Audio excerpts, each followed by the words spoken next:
So today we're going to be talking about tambourines and rides and how to take those kind of high frequency sounds and give them space within a mix.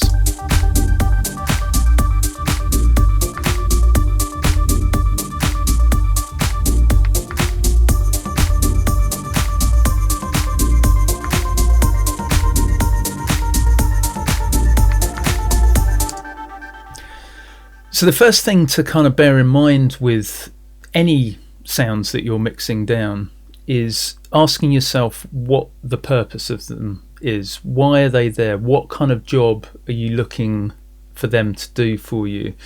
In the case of this track, as we've said before, the tambourines and the rides are really used as a kind of layering tool. They're used as a means of ramping things up, changing the energy levels very slightly, giving the track a little bit more swagger when they come in, without bringing in, say, a big pad sound or a sort of noisy like high-end string or anything. We can amplify the intensity of the track by using some of these high-end percussion sounds. One of the dangers of using too many high-end percussion sounds is obviously that you can get frequencies that are just clashing and there's just too much going on in the same space.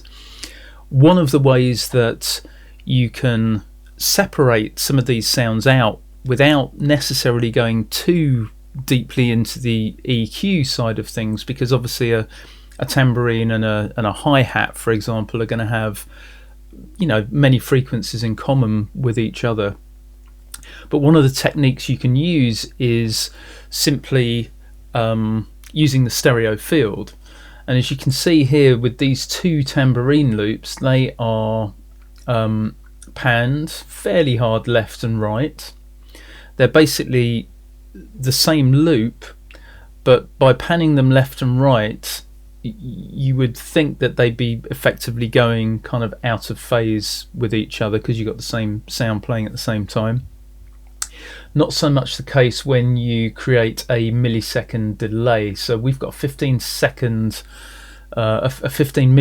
delay on this second tambourine here, and what this does is it just really spreads things out. It creates some real width, creates some separation even within the tambourine loop, and it's a nice little technique to just create a sort of natural stereo spread. So if we listen to these two as we've got them, and then I'll take down the millisecond delay down to 0, and you can see how relatively narrow things would sound. Here we go.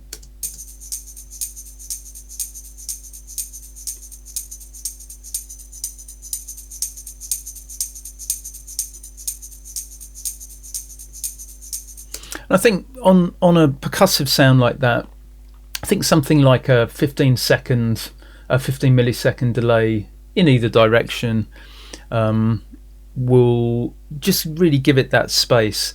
If you go too much further than that, you may get the sense that things are becoming quite dislocated and quite kind of wonky and slightly out of time. So I'd recommend keeping your millisecond offset, as we call them, to around about 15 milliseconds, again depending on the sound.